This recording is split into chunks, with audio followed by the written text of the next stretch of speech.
हरीश एक गरीब रिक्शे वाला था। उसके पिता चल बसे थे। कुछ साल बाद हरीश की शादी भूमिका से हो जाती है। भूमिका काफी मोटी थी और हरीश दुबला पतला। भूमिका के पिता और हरीश के पिता दोनों अच्छे दोस्त थे। इस वजह से उनकी दोस्ती रिश्ते में बदल जाती है। हरीश शादी करके भूमिका को अपने घर लेकर आता है। हरीश की मां नई बहू का स्वागत करती है, लेकिन दरवाजे पर लगाए गए सजावट के सामान अचानक से टूटकर गिर जाते हैं। अरे, ये सब कैसे हो गया? तभी घूंघट की आड़ से भूमिका बोलती है, इन पर मेरा हाथ पड़ गया था, इसलिए ये सब टूट गए। कि मेरे हाथ का वजन संभाल नहीं पाए। ओह, कोई बात नहीं, मैं इन्हें ठीक कर दूंगा, तुम टेंशन मत लो। मैं क्यों टेंशन लूंगी? मुझे तो सिर्फ एक ही बात की टेंशन होती है। कौन सी बात? खाने की टेंशन। मुझे बहुत भूख लगती है। मुझे हर थोड़ी थोड़ी देर पर कुछ खाने की आदत है। अब मुझे बहुत जोर की भूख लगी है। मेरे लिए जल्दी कुछ खाने को लाओ। घर के अंदर तो चलो, मैं तुम्हारे लिए खाने को लाता हूं। तभी हरीश की माँ कहती है, क्या हुआ हरीश बेटा, तुम दोनों दरवाजे पर खड़े खड़े क्या बातें कर रहे हो? कुछ नहीं मां, तुम्हारी बहू को भूख लगी है। अच्छा, तो मैं अभी बहू के लिए मिठाइयां लाती हूँ। मिठाइयों का नाम सुनते ही भूमिका के मुंह में पानी आ जाता है। सास मालती उसके लिए प्लेट भरकर मिठाइयां लेकर आती है। सारी मिठाइयां भूमिका अकेले खा लेती है। हरीश और मालती उसे देखते रह जाते हैं। मिठाइयां खाने के बाद अब जाके थोड़ी राहत मिली, लेकिन अभी भी मेरा पेट नहीं भरा है। पूरी सब्जी मिलेगी क्या? हाँ बहू, पूरी सब्जी भी है, तुम रुको, मैं अभी लाती हूँ। इस बार मालती 2 प्लेट में पूरी और सब्जी लेकर आती है। एक प्लेट भूमिका के लिए और दूसरी प्लेट हरीश के लिए। लेकिन भूमिका तो अपनी प्लेट 2 मिनट में चट कर जाती है और अब हरीश के प्लेट से भी खाने लगती है। भूमिका बहू, तेरे लिए और पूरियां लाऊं क्या? हाँ माँ जी। मालती ढेर सारी पूरियां और सब्जी लाती है। भूमिका सब खा जाती है। भूमिका का मोटापा और उसे इस तरह से खाते हुए देखकर शादी में आए मेहमान हंसने लगते हैं और मालती से कहते हैं, क्यों रे मालती, ऐसी भी क्या मजबूरी थी जो इस मोटी को अपने हरीश के लिए ब्याह लाई? दोनों साथ चलेंगे तो लोग क्या कहेंगे? एक तो तेरी बहू मोटी इतनी है, ऊपर से खाती है तो लगता है जैसे जन्म जन्म की भूखी हो। मालती मन में सोचती है, अब पता चला इसके मोटापे का राज। खाना ही इतना खाती है, ये तो महीने भर का राशन 2 दिन में खत्म कर देगी। हाय राम, हमारे तो खुद ही खाने पीने का कोई ठिकाना नहीं है। इस भुक्खड़ को इतना सारा खाना कैसे खिलाएंगे? मालती चाची से कहती है, सुमन चाची, हरीश के पिताजी ने भूमिका के पिता से वादा किया था कि हरीश की शादी भूमिका से ही करेंगे। हमने उसी वादे की लाज रख ली। हमें क्या पता था कि ये इतनी मोटी है। भूमिका का खाना देखकर मालती और हरीश टेंशन में आ गए थे। शाम को दुल्हन की मुंह दिखाई की रस्म पूरी हुई। रात को जब भूमिका और हरीश सोने के लिए अपने कमरे में गए तो भूमिका के भार से चारपाई टूट गई और भूमिका जमीन पर गिर गई। हाय हाय राम, मैं मर गई। अरे भूमिका, अपना हाथ दो, मैं तुम्हें उठाता हूं। हरीश भूमिका को उठाने की कोशिश करता है, लेकिन वो इतनी मोटी और भारी थी कि वो उसे उठा नहीं पाता है और खुद भी गिर जाता है। कमरे में शोर सुनकर मालती आ जाती है। अरे, ये चारपाई कैसे टूट गई? मां, चारपाई भूमिका का भार सहन नहीं कर पाई। सहन करेगी भी कैसे? वजन देखा है बहू का, ऐसा लगता है जैसे 4 आदमियों का वजन लेकर बैठी है। हमें पहले पता होता तो हम शादी ही नहीं करते। मालती गुस्से में बोलकर वहां से चली जाती है। भूमिका को मालती की बात बहुत बुरी लगती है। हरीश भूमिका को सहारा देकर किसी तरह से उठाता है और टूटी हुई चारपाई हटाकर अलग रख देता है। आज से हम दोनों जमीन पर ही बिस्तर बिछाकर सोएंगे। ठीक है। हरीश और भूमिका जमीन पर बिस्तर बिछाकर सो जाते हैं। दूसरे दिन भूमिका की पहली रसोई थी। भूमिका ने ढेर सारा खाना बना लिया। अरे बहू, इतना खाना कौन खाएगा? सारे रिश्तेदार तो कल ही चले गए थे। घर में सिर्फ मैं, तू और हरीश हैं। माँ जी, ये सारा खाना मैं खाऊंगी। मुझे हर थोड़ी थोड़ी देर पर खाने की आदत है। वो तो मैं तुझे देखकर ही समझ गई थी, लेकिन रोज रोज तुझे इतना खाना हम नहीं खिला सकते। तुझे पता है कि हरीश रिक्शा चलाता है, उसकी कमाई इतनी नहीं है कि तुझे ढेर सारा खाना रोज खिला सके। तुझे अपने खाने की आदत कम करनी होगी। ठीक है माँ जी, मैं कोशिश करूंगी। उस दिन से भूमिका कोशिश तो करती कि वो खाना कम खाए, लेकिन उससे हो ही नहीं पाता था। उसे हर थोड़ी थोड़ी देर पर भूख लग जाती थी। कुछ ही दिनों में घर का सारा राशन खत्म हो गया। धीरे धीरे करके कुछ महीने बीत गए। हरीश जो भी कमा कर लाता भूमिका सब खाने पर खर्च कर देती। एक दिन हरीश काम से घर लौटा। माँ, खाना लगा दो, बहुत भूख लगी है। आज दिन भर कोई सवारी नहीं मिली, सारा दिन रिक्शे को लेकर खड़ा रहा, बहुत थकान हो रही है। खाना कैसे लगा दूं? घर में खाना ही नहीं बना। तभी भूमिका भागती हुई हरीश के पास आती है और कहती है, मुझे बहुत भूख लगी है, बाहर से मेरे लिए खाना ले आओ। मुझे तो कुछ समझ नहीं आ रहा है कि ये सब क्या हो रहा है। मैं बताती हूँ। तेरी बीवी ने खा खाकर घर का सारा राशन खत्म कर दिया है। घर में खाने के लिए कुछ नहीं बचा है। मैं तो कहती हूँ इसे इसके मायके छोड़ा, नहीं तो ये हमें भी खा जाएगी। मालती की बात सुनकर भूमिका जोर जोर से रोने लगती है। हाँ हाँ, मुझे मेरे मायके छोड़ाओ, यहाँ मुझे भरपेट खाने को भी नहीं मिलता। क्या भरपेट खाने को नहीं मिलता? नहीं। अब तो हरीश को भी बड़ा गुस्सा आया। उसने फौरन कहा, चल, तुझे अभी तेरे मायके छोड़कर आता हूं। भूमिका अपने कुछ कपड़े लेकर हरीश के रिक्शे पर जाकर बैठ जाती है। हरीश जैसे ही रिक्शा चलाने लगा, वो रिक्शा खींच ही नहीं पा रहा था। बड़ी मुश्किल से काफी जोर लगाकर उसने रिक्शा खींचना शुरू किया, लेकिन तभी जोर की आवाज आई और रिक्शा टूट गया। हे भगवान, किस घड़ी में मैंने इससे शादी की थी। गरीबी में आटा गीला हो गया। अब मैं कल से काम पर कैसे जाऊंगा? सुनिए जी, मुझे माफ कर दीजिए। तेरी वजह से मैं सड़क पर आ जाऊंगा। अब तो रिक्शा बनवाने के भी पैसे नहीं है मेरे पास, लेकिन तुझे तेरे मायके जरूर छोड़कर आऊंगा। हरीश भूमिका को पैदल ही उसके मायके तक छोड़ने जाता है। चलते चलते भूमिका काफी थक जाती है। आह, आह, मैं थक गई हूँ, अब मुझसे नहीं चला जाता। गाड़ी कर लो जी। अब किसकी गाड़ी तोड़ना चाहती है? चुपचाप पैदल चल। किसी तरह दोनों चलते चलते भूमिका के घर पहुंचते हैं। भूमिका की माँ उन दोनों को देखकर बहुत खुश होती है।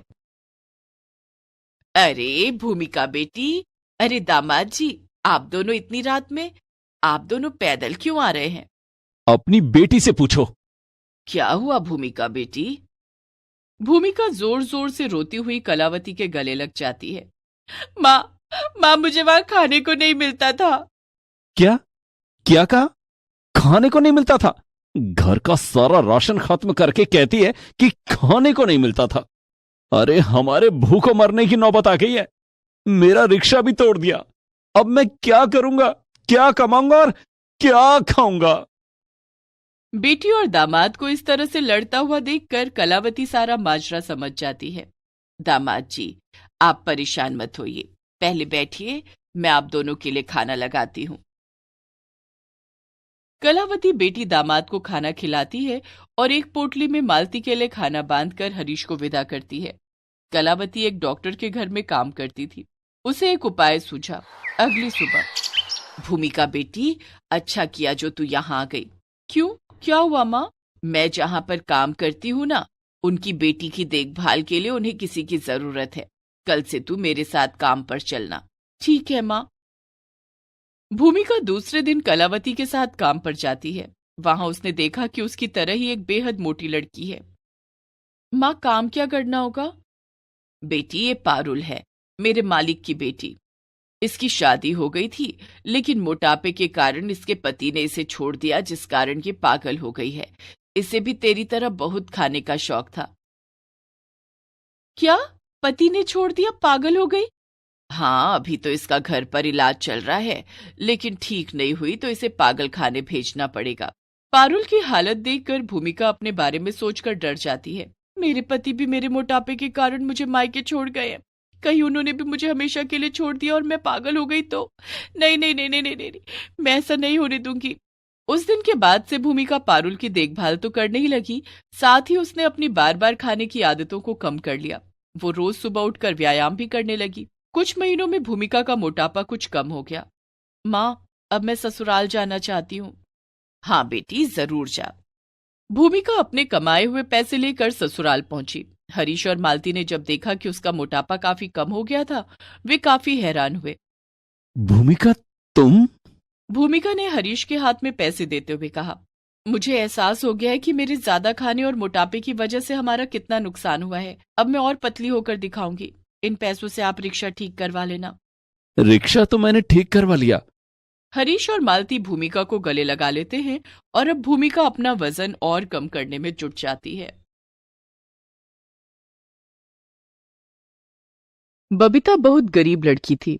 पिता के देहांत के बाद छोटे भाई और माँ की जिम्मेदारी उसके नाजुक कंधों पर आ गई थी। लेकिन एक दिन अचानक बबीता की किस्मत बदल गई और वो जादुई मेहंदी वाली लड़की बन गई। भोलानाथ के देहांत के बाद सुनीता फूट फूट कर रो रही थी।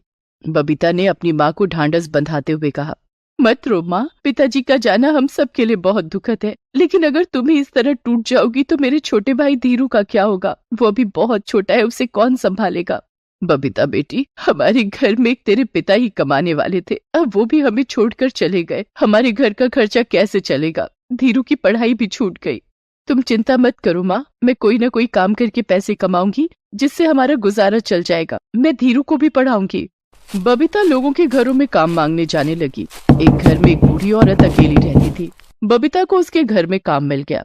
बेटी, तुम्हें मेरे घर का सारा काम करना होगा, जैसे खाना बनाना, बर्तन धोना, सफाई करना, बाजार से सामान लाना और बगीचे में लगे पौधों की देखभाल करना। इस काम के लिए मैं तुम्हें 5,000 रुपए दूंगी। जी ठीक है, मैं आपका सारा काम कर दूंगी। बबीता दूसरे दिन से बूढ़ी औरत के घर का सारा काम करने लगी। बबीता ने देखा कि उस बूढ़ी औरत के घर में बहुत बड़ा बगीचा था, जिसमें तरह तरह के पौधे लगे हुए थे। उसमें से एक पौधा मेहंदी का था। बबीता को पेड़ पौधों से बहुत लगाव था। वो सभी पौधों का बहुत ख्याल रखती और उन्हें समय समय पर पानी देती। एक दिन की बात है, बूढ़ी औरत की तबीयत बहुत खराब हो गई। अम्मा, आपकी तबीयत बहुत खराब है, मैं आपको डॉक्टर के पास ले चलती हूँ। नहीं बिटिया, उसकी कोई जरूरत नहीं है। क्यों अम्मा? मेरे बगीचे में एक मेहंदी का पौधा है, तो उस पौधे से थोड़े से मेहंदी के पत्ते तोड़ कर ले आ। बबीता बगीचे में जाकर मेहंदी के पत्ते तोड़ कर ले आती है। ये लो अम्मा, मैं मेहंदी के पत्ते ले आई, क्या इसे पीसना होगा? नहीं बिटिया। बूढ़ी औरत ने मेहंदी के पत्तों पर अपना हाथ फिराया और पत्ते अपने आप पिसकर पेस्ट बन गए। ये कैसा चमत्कार है अम्मा? ये जादुई मेहंदी का पौधा है। इस मेहंदी को मेरे दोनों हाथों में लगा दे, मेरी तबीयत ठीक हो जाएगी।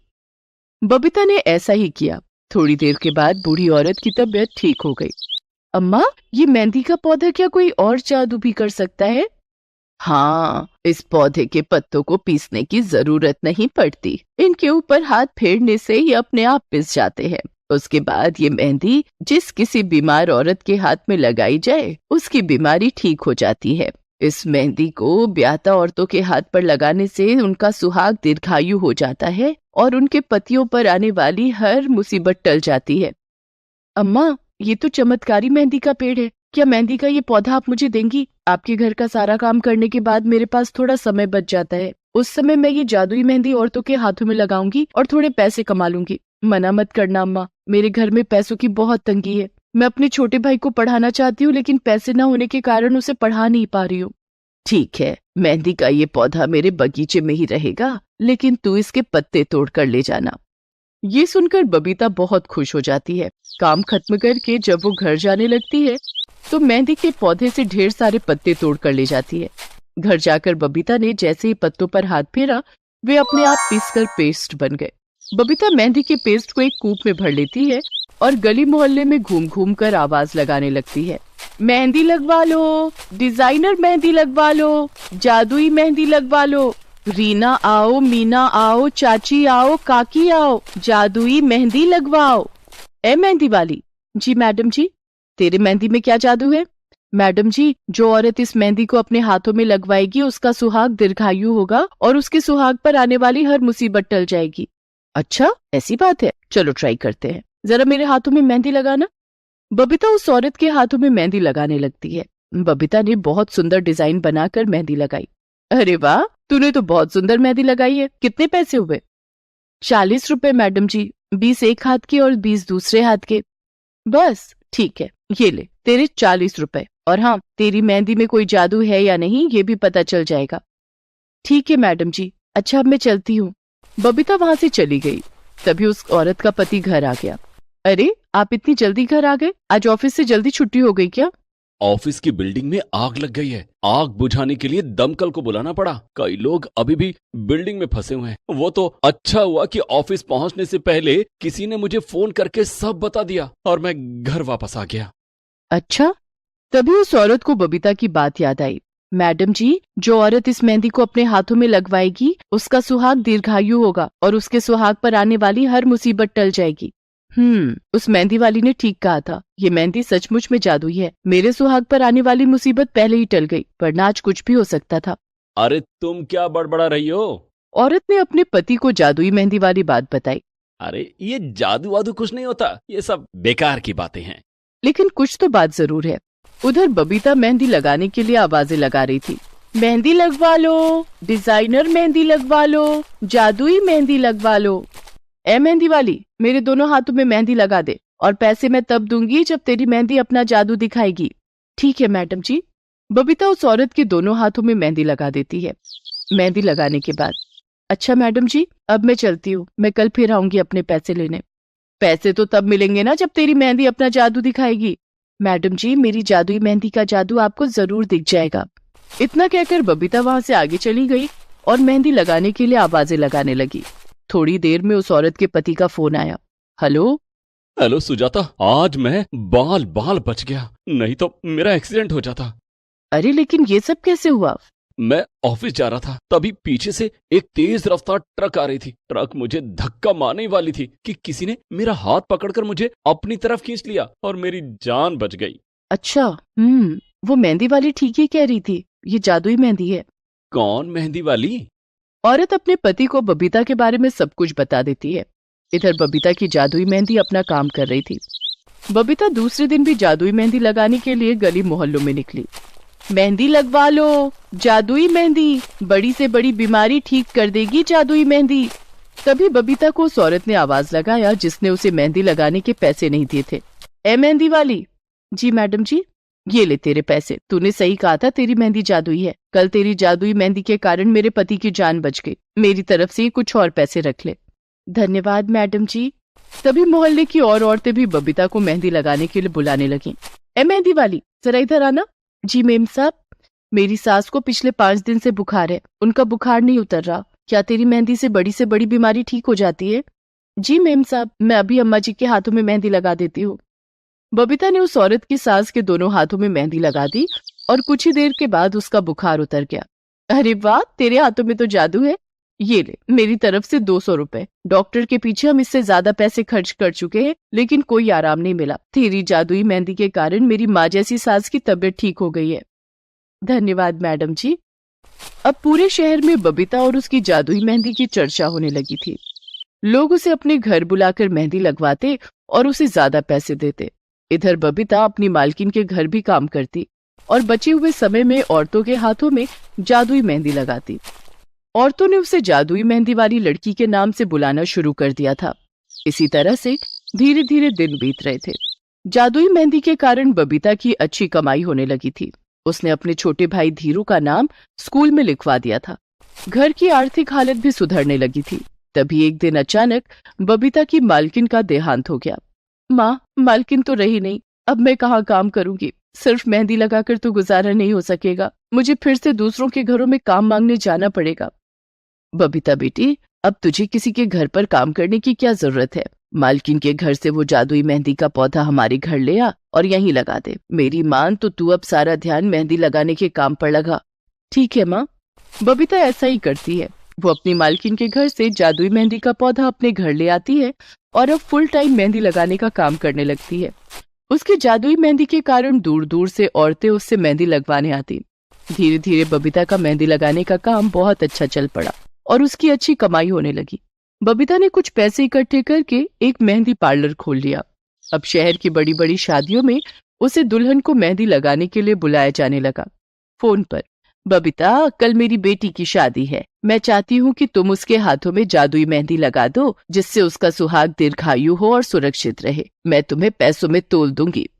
ठीक है मैडम जी, मैं आज शाम को आपके घर आकर आपकी बेटी के हाथों में मेहंदी लगा दूंगी। इस तरह बबीता अपनी जादुई मेहंदी के कारण खूब चर्चित हो गई और ढेर सारा पैसा कमाने लगी।